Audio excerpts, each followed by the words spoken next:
Good evening, and welcome to the first episode. Here we'll take you beyond the dimensions of sight, sound, and mind, far beyond the darkest of the dark sides and the deepest of the crypts. So grab your candy critters, I'm gonna grab my trusty yoo-hoo, and come join me for the first episode of Beyond the Lake. Ah, damn, that's a good bottle of yoo-hoo. Drink up.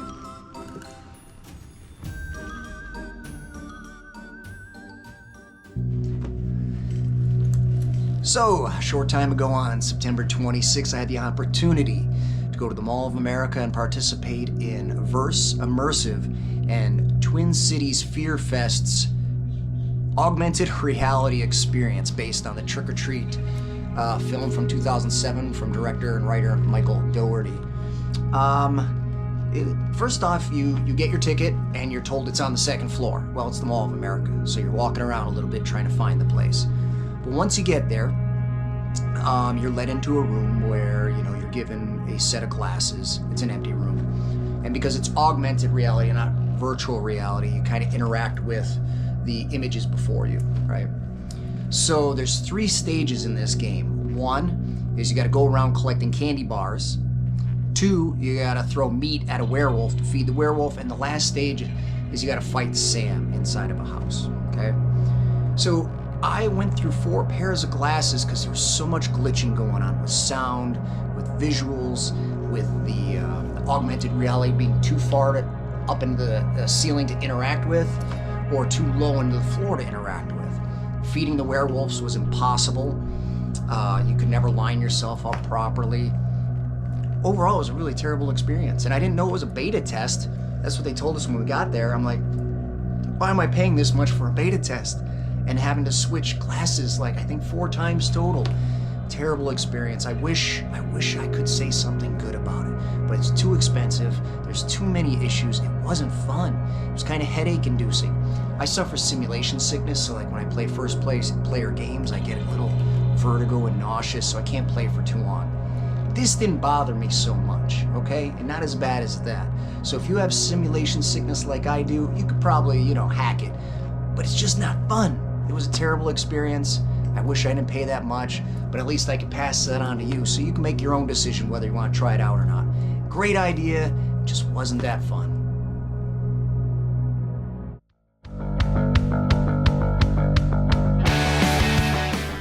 On September 27th, the Fright Night Market took place. It was presented by Cinema of the Macabre.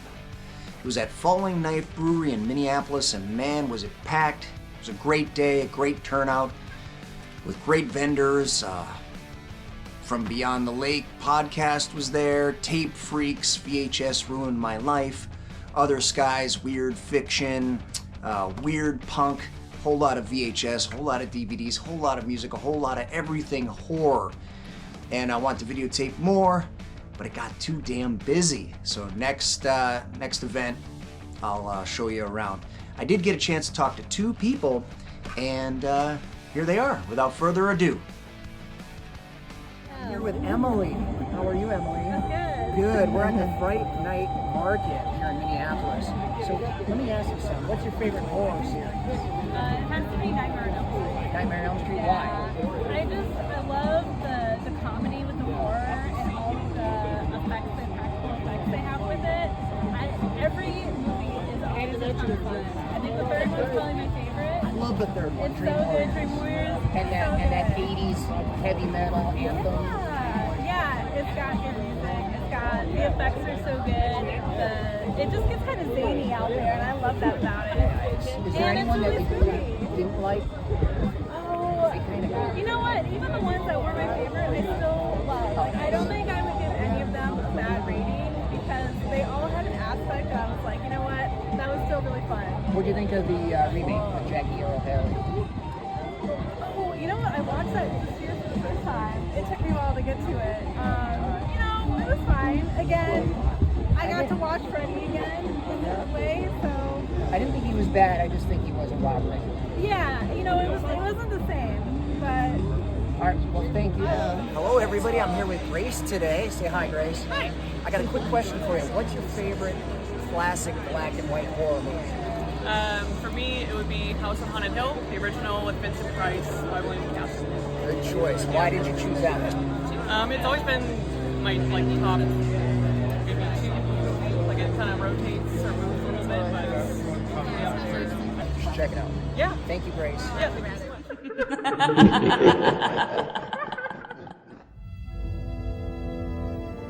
What's on your mind?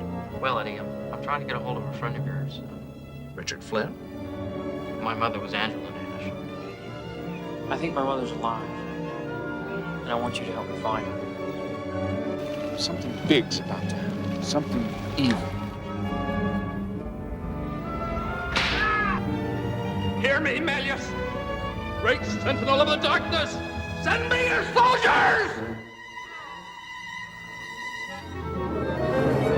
This killer, referred to as a demon slasher. I know who it is. Skeptical? I'm skeptical. You show me a picture of two guys that I killed 20 years ago. I killed them with my own hands. Not only are they not dead, they haven't aged. In ancient writings, they are referred to as the soldiers of Satan. They are his children.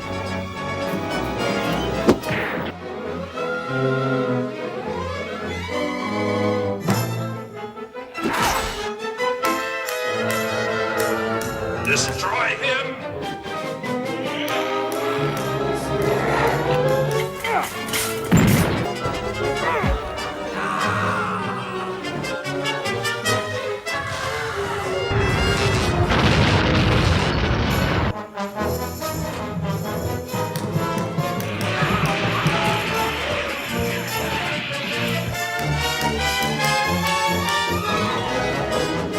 What'd you say to him?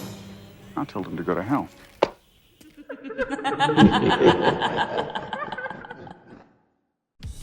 So that trailer you just saw for the movie, well, it doesn't do the movie any justice whatsoever. And that movie is Empire of the Dark from 1991.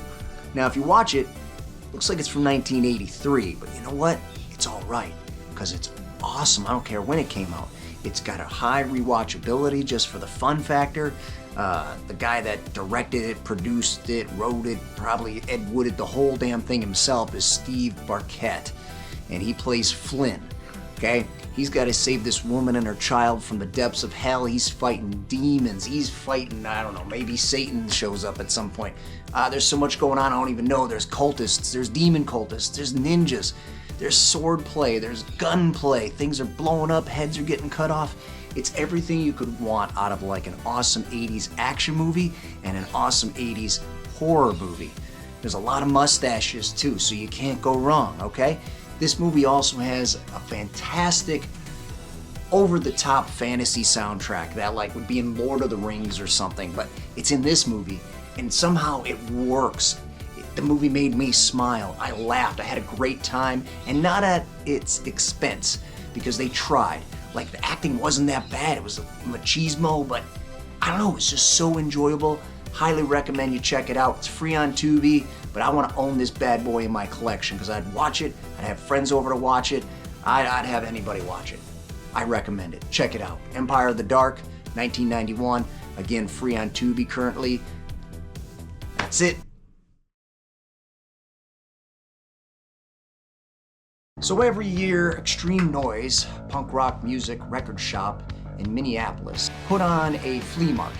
It's full of awesome stuff, horror, VHS, comics, just VHS, punk rock, heavy metal, electro, electronic, any kind of genre of music you can find there. A lot of vintage stuff, great prices. I highly recommend you check them out next year. They do it once a year. You're gonna have to keep an eye out, keep an ear out, whatever you want to do. Here are some pictures from the event. It was a lot of fun, and it's about community. So even if you don't want to buy anything or you don't see anything there, it's cool to just hang out with the folks and talk to them. And then when you're done, go inside and check out the shop. The music is awesome. They got really killer t-shirts. They got cassette tapes. They got CDs. They got vinyl, whatever, wax, whatever you call it. I don't know, but if you're snobbish about that shit, whatever. They got records in there. Go check them out. They're awesome. Extreme Noise at 407 West Lake Street in Minneapolis.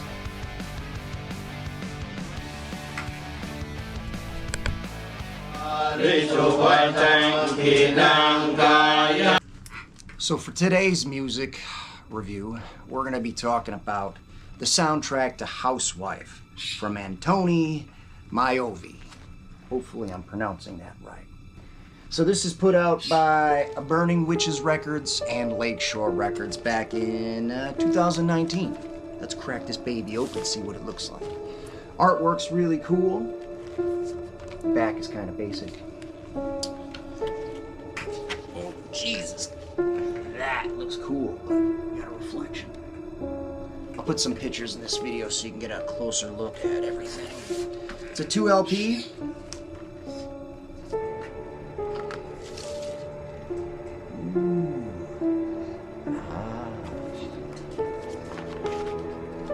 So basically, this soundtrack, I like soundtracks to kind of stand on their own. Yeah, they're great for movies and filmmaking and everything, and they have to fit what's going on the screen.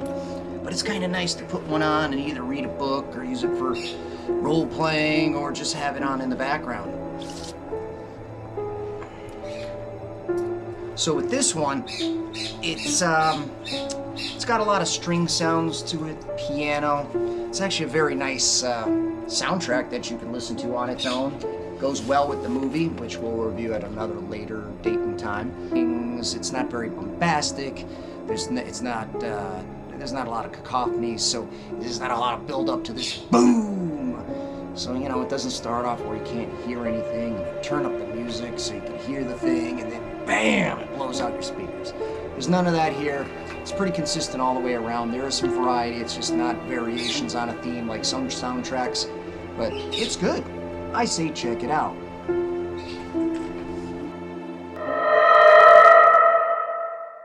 It's book review time, kids. I'm an avid reader. I'm a book geek, book nerd, whatever you want to call it, but you're going to get a lot of these because I read a lot of books. So today's first book review is John Skipp's The Long Last Call from 2006. I love John Skipp. He's going to show up on this video cast quite a bit. He got his start by writing a short for Twilight Zone magazine back in, I think, '82. And then his follow-up to that short story, The Light at the End, and it sold over 1 million copies. And he went on to become known as one of the early splatterpunk masters. All right, let's read the back of this. It was closing time at the strip club. The bartender was cleaning up, and the girls were looking forward to calling it a night. And then he came in, a well-dressed stranger with a lot of cash to spend. A briefcase, full in fact. But this is no normal customer, and his money is a bit unusual too. Every dollar he spends stirs up a bit more hatred, a little more repressed rage in whoever he gives it to. As the night passes, the pressure builds and builds, and the stranger just smiles. He knows what will come. He knows he only has to wait to see all of his blood-drenched plans fulfilled. So what's this about? It all takes place in one strip bar, old-style strip bar on the side of the road. Stranger walks in trying to escape his past, only to find more trouble inside the strip bar when some odd rich man decides to pay the strip bar a visit, and things go pretty wild and madcap real quick. It's gory, it's sleazy, it's fast-paced, great characters, very well written, with the exception of just one character that kind of comes into their own toward the end to help with the resolve of the madcap situation going on inside of the bar. I just think that was a little bit rushed. I think it could have been drawn out a little bit more, built up a little bit more, but that's just nitpicky stuff. Good book, quick read. I'd check it out. John Skipp is really awesome.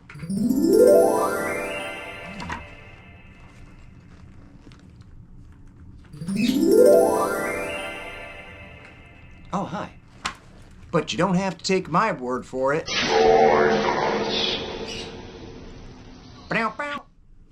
So, because so many horror books and just books in general have awesome covers, this one's pretty cool.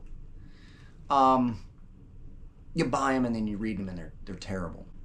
So what I'm going to do is I'm going to read the first chapter. Maybe not all of it, depends on how long it is, but just so you can kind of get a peek into what's inside of the book and see if it sounds like something you'd like to check out. The Long Last Call, Chapter 1. The road to hell was badly paved, a godforsaken pothole paradise near America's ass end. 1 o'clock in the a.m. and no one but Hank to care. "Ow!" he said in the driver's seat as the pickup truck's wheels clocked another harsh bounce. Green beer bottle glass clacked against tooth enamel, and a spritz of golden rolling rock splashed against his bristled cheek, dribbled down toward his denim jacket collar, the flannel shirt beneath it. "Fuck," he continued, wiping his face with his sleeve. A country boy, fair-skinned and good-looking, but troubled with a capital T. Deep blue eyes and short dark hair flying in the wind from the open window. He drank as he drove, one bottle after another. Had been doing so for hours. Was as high as he could be and still feel this goddamn low. He was no longer sure which state his vehicle occupied, nor did he really care.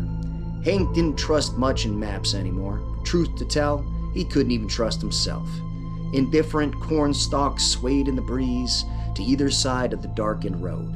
Nothing but nothing for miles around, and Hank was fine with that. The country music was sweet and slow as it poured from the dashboard radio, liquid bell-like pedal steel, floating and soaring, reverberating, ghost-like over a boom-chick-chick groove as plain as a pedestrian as life. And, of course, the music made him think about Pamela. Of course it goddamn did. It was a beautiful song for starters, and tragic, and sweet. And besides that, she was all he could think about anymore, no matter what else was going on. Which was why he had her picture on his lap, or more precisely tucked between his thighs, so he could pick it up from time to time and take a good hard look at what he had lost. He did so now, tucking the beer between his knees just before he did so, freeing up his right hand to pick her up and hold her in front of his face. In the dark, he could see the outline pretty well, but all of the details were lost. Right now, all he wanted was to look her in the eyes, and since, in real life, that was no longer possible, he figured he'd do the next best thing. So he shifted his grip on the steering wheel pinky to middle finger, freeing up index and thumb, then pinched her photo between the spares. He pulled out a smoke, lit it up, and held the lighter to Pamela's face. She flickered, there, frozen in time, the red hair, the green eyes, the lioness face. It reopened all his buried caverns of desire. He wanted his fingertips to stroll through her lush mane, slide down to the cheekbones, pull her close for one more kiss. But that was never gonna fucking happen.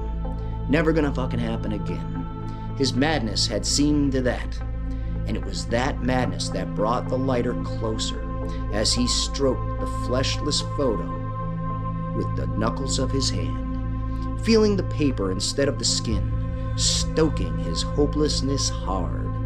On the radio, a mournful voice sang, "When she left me, I was poor, didn't know what love was for, but she left me in the fields of pain." In the distance, a car was approaching. He could swimmingly see the headlights through his suddenly rushing tears. His face, as he choked, was a rictus of emotion. He didn't need to check himself in the rear-view mirror to know it, and the thought of being seen like that was almost more than he could bear. Anger flared up then, like high beams coming closer, and it was directed at nobody but himself. He was the asshole, knew that all too well, not Pam, not this driver, not anybody else. So why did he set her pretty picture on fire? He didn't even know. He really didn't have an answer. He just did it, the way he did everything else now, on impulse, bringing the lighter right up to her eyes so that they glowed for one last minute before blackening, then bursting into flames. The car was closing in on him now. They had to be clocking 50 miles per hour apiece.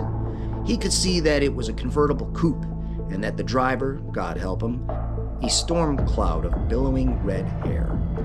In fact, the split second before the driver's head ignited, he would have sworn that it was Pam. But then he was looking at the thunderball of pluming heat, skull-like a 10-pound charcoal briquette in action, atop her elegant neck, fuming yellow-black smoke that the wind hurled toward him, just as his fingers started to burn. And he went, "Yow, fuck, oh!" distracted from the vision by the hurt in his hand, tossing the flaming memorabilia out of the goddamn car window, just in time to watch the other car go past him, with no discernible flame action whatsoever. And then, as if to punctuate the movement, the vocals kicked back in, and he realized how short time was as compared to the destinations his mind provided. Because the song was wrapping up, had indeed been wrapping up the whole time, and this is what it said. "So I ask you, was I wrong? Was I the bad guy all along? And do you think I might be going insane?" The timing of the universe, God's wacky joke on us, was enough to make him laugh and shake his head through his tears, bringing him back to himself, if only for a moment. In the distance, Hank saw an ugly yellow glowing sign. He couldn't be sure if it was real, but when he blinked, it was still there, and that had to count for something. The closer he got, the clearer the words got. "Sweet thangs. Hot diggity dog." It also had a picture of a lady. A lady sported a sizable rack. Titty bar, he thought to himself. How fucking perfect is that? The parking lot was wide and made of gravel. Off on the right-hand side of the road, less than a dozen trucks and cars were parked there, pretty much evenly spread out. Either this place did shit for business, or the night was winding down. Hank wasn't sure till the moment he did it, whether he would pull in or not. But then the driveway was upon him, and he braked, then skidded in hard, fishtailing on the gravel before righting himself. There was a Chevy pickup just as shitty as his own, parked close to the road. He pulled up next to it and stopped. It had a gun rack on the back, but no guns were strapped upon it. Hank had that beat all to hell. There was a Smith & Wesson in his glove compartment. He cut the engine, pocketed the keys, and listened to the music from the club for just a minute. It was the shit they used to call techno-industrial. All bass throb, chopped power chords, and tinker toy roar. He hated that music. "Let's get it over with," he said to himself, and popped the glove compartment. It was no surprise that the song was still going when he hopped out of the truck and staggered toward the door of this shithole bar. He hoped the woman who was dancing was worthy. When he threw open the door, the sound tripled in magnitude. Evidently, the soundproofing was good. That, put together with the flashing lights against the fishbowl dark, practically took the top of his head off.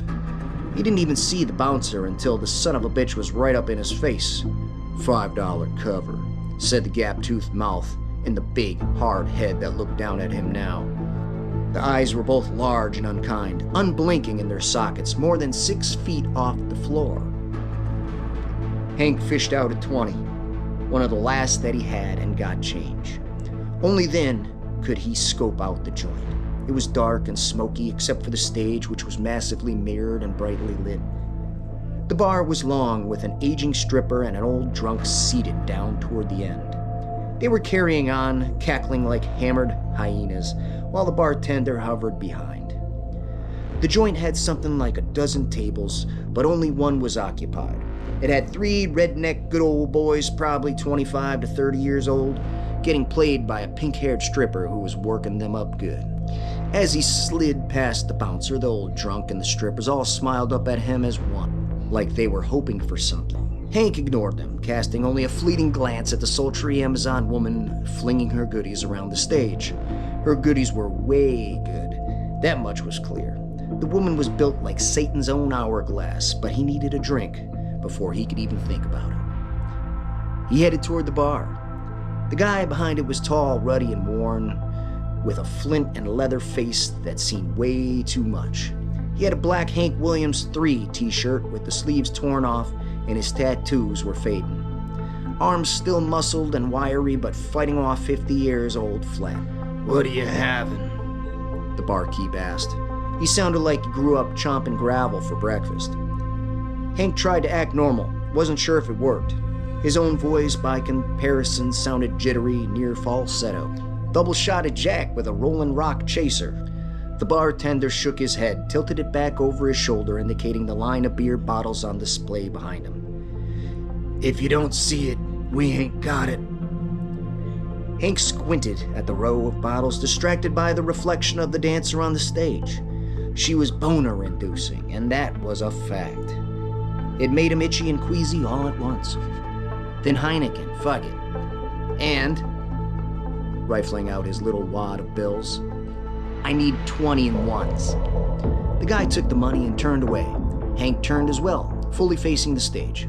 And that was when the madness kicked in hard. Suddenly, it was all about her nipples and the gun. The whole world had funneled down to these two things. Her nipples were large and full, only barely concealed by her bra, waggling around on breasts that were the size of cassava melons. The gun was like a second pecker, rock hard and wanting nothing more than to unload. He was dimly aware of the drink set down behind him, but the flutter of bills got his attention. He reached back without looking, eyes locked on the dancer, and came up with a wad of ones. And that was his ticket. Money always was the ticket. And after tonight, he wouldn't need it anymore. He knew that like he knew his own heartbeat, his own face, the smell of his own doom. It was time to face the music. Too bad this music sucked. Hank felt himself move toward the stage, getting closer and closer to the woman and her heat. With every step, he felt her more, as his eyes took in all the details. She was a stunning bronzed brunette with an animalistic killer body, reduced now to her bra and thong, dancing with her muscled back and swaying ass to the audience. Meanwhile, she watched herself in the mirrors, clearly turning herself on, as she stripped and teased the somnolent crowd. Hank found himself torn between laughing and crying once again. The come-on was so stupid that he hated himself for responding, but she was so fucking hot and scary, somewhere between Vanessa Del Rio, Tura Satana, and Rosario Dawson on the bodacious alpha female scale. And for a moment, she locked eyes with Hank in the mirror before turning to blow herself a kiss. As the rednecks suddenly got wind of her, turning their attention from the pale, pink-haired hottie to the force of nature on the stage, Hank felt their surge as he felt his own. It was as if they conjoined into a tribe of lemmings or a flurry of moths to the flame. But there was no fire, at least not in this moment. Just the woman doing an unbelievable spin on the metal pole, gravity-defying, and then whipping off her bra and crawling toward the rednecks who were whooping up a storm as they brandished their wands, watching this goddess slither toward them, while Hank jittered his way to the front stage, sitting down directly before the pole, waving the fan of $1 bills before him. And that got her attention. Of course it did. Like a magical perfume from an old Popeye cartoon, she practically levitated her way towards the center stage, looking Hank in the eye as if he were the only man in her world.